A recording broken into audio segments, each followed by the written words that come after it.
Guys आप लोग 2023 में 10th क्लास का एग्ज़ाम देने वाले हैं। तो गाइस आप लोग सही वीडियो पे आए हैं, क्योंकि गाइस इससे भी पहले मैं बीबीआई सोशल साइंस का ऑब्जेक्टिव पे वीडियो बना चुका हूं और आज भी बनाने वाला हूं। तो गाइस अगर आप लोगों ने वो वीडियो नहीं देखा है तो इस वीडियो को देखने के बाद उस वीडियो को ज़रूर देखें। तो गाइस आइए हम स्टार्ट करते हैं अपने इस बीबीआई सोशल साइंस के ऑब्जेक्टिव में, क्योंकि गाइस इससे ज़्यादा कुछ नहीं है। तो गाइस हमारा पहला सवाल है, सीमेंट उद्योग का सबसे प्रमुख कच्चा माल क्या है। तो गाइस सबसे पहले सीमेंट उद्योग तो है सीमेंट बनाने का, तो इसका कच्चा माल क्या है। तो गाइस कभी कभी हमें ऑप्शन से भी आंसर मिल जाता है, जैसे कि पहला ऑप्शन है चूना पत्थर, बॉक्स, ग्रेनाइट और डी वाला है लौह ऐश।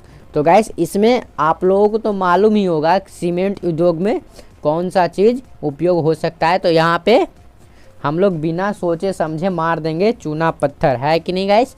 इसका आंसर हो जाएगा सीधे चूना पत्थर।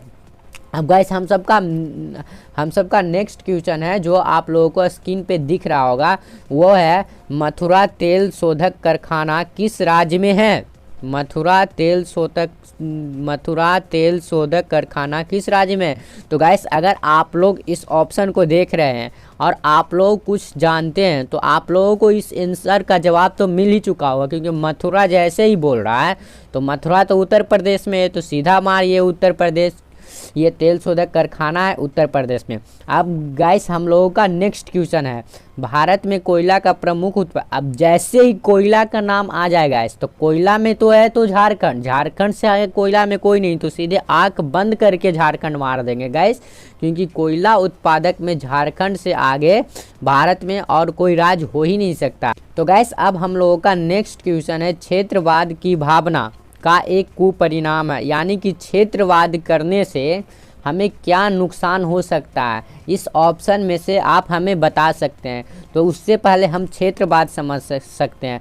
तो गाइस जैसे कि क्षेत्रवाद कहने का मतलब है कि किसी क्षेत्र को अलग समझना, यानी कहने का मतलब है कि वो अलग है, वो उस क्षेत्र का है, हम इस क्षेत्र का है। अगर आप लोग क्षेत्रवाद रखते हैं तो उससे क्या आपको नुकसान मिल सकता है, जैसे कि ऑप्शन आपको देखा, अपने क्षेत्र से लगाव होना। अब गाइस देखिए क्षेत्रवाद का तो यह परिभाषा ये कि अपने क्षेत्र से अलग हो से समझना किसी क्षेत्र को। तो गाइस ये तो हो ही नहीं सकता है अपने क्षेत्र से लगा, ये तो सीधा कट गया। अब दूसरा आ गया राष्ट्रहित। अब बताइए गाइस अगर आप अपने देश के ही लोगों को अलग समझ रहे हैं तो इसमें राष्ट्रहित का भावना आया कहाँ से, तो राष्ट्रहित भी तो छट गया। अब तीसरा ऑप्शन है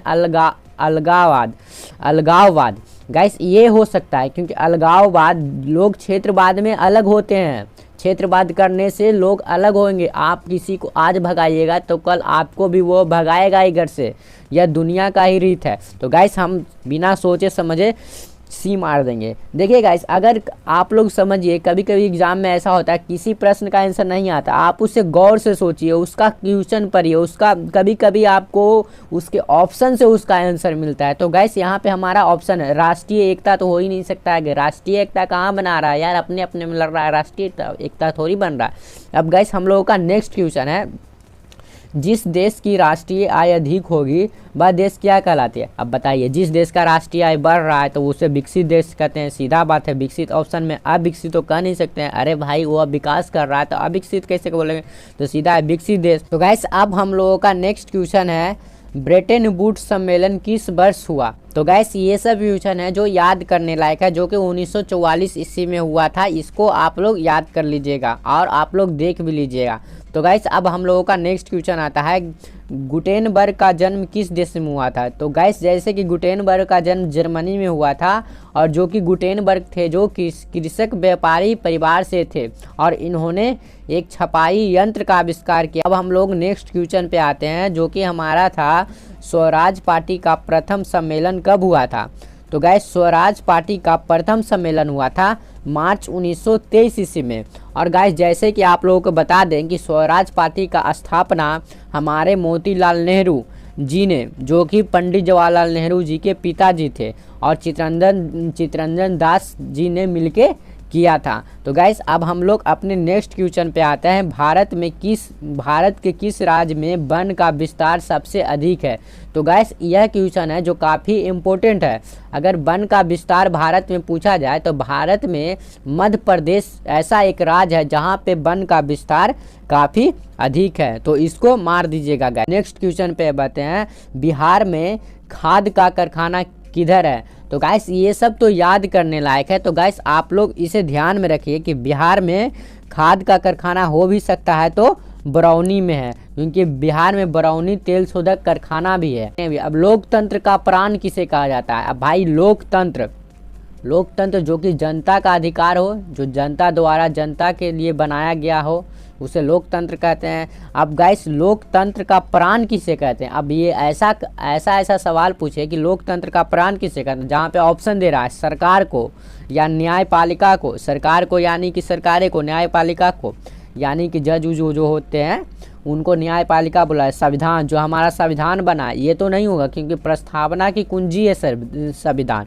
अब हमारा पूछ रहा है लोकतंत्र का प्राण। अगर आपको पूछे प्रस्तावना की कुंजी किसे कहते हैं तो अब आप लोग मार सकते हैं संविधान को, परंतु अगर लोकतंत्र का प्राण कहे तो उसे राजनीतिक दल को कहते हैं। क्योंकि गाइस अगर राजनीतिक दल ही नहीं रहा तो अगर राजनीतिक दल ही नहीं रहेगा तो लोकतंत्र चलेगा कैसे? तो इसीलिए लोकतंत्र का प्राण ही राजनीतिक दल को कहते हैं। तो अब हम लोगों का नेक्स्ट क्वेश्चन है, विनिमय का सर्वोत्तम माध्यम क्या है?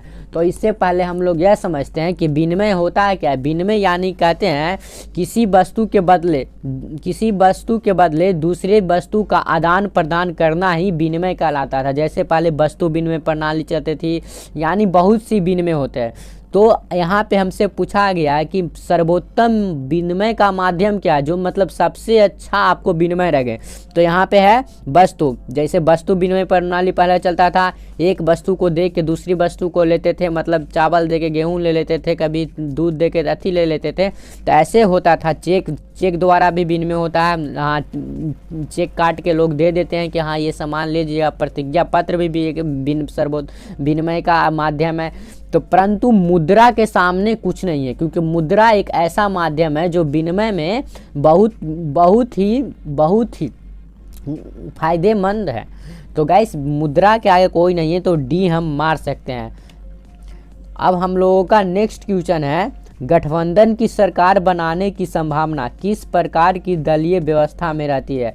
गाइस आप लोग गठबंधन की सरकार मतलब समझते हैं। गठबंधन की सरकार वैसे सरकार को कहते हैं जो कि दूसरे दल से मिल के अपनी सरकार बनाए। यहाँ पे हमें कहेंगे तो बहुदलीय व्यवस्था इसको कह सकते हैं, क्योंकि एक से अधिक दल भी मिलके इस गठबंधन को पूरा करते हैं, तभी वहाँ पे गठबंधन की सरकारें बनती हैं। तो गाइस आप लोगों को यह वीडियो कैसी लगी हमें कमेंट करके ज़रूर बताइएगा।